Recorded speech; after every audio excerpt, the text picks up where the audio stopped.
The Sunbeam Tiger is a high-performance V8 version of the British Roots Group's Sunbeam Alpine Roadster.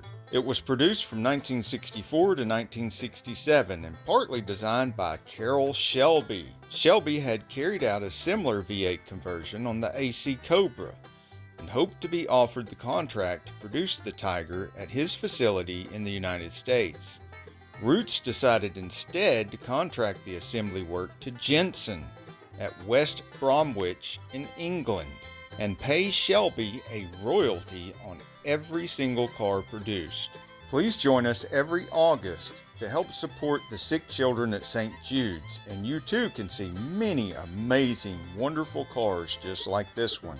Last year we were fortunate to have over 700 very generous and friendly people bring their vehicles.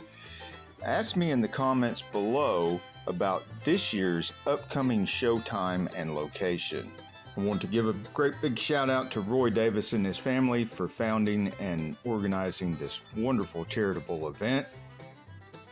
And take a moment to remember his sister, Rebecca Davis, who was the inspiration for this event.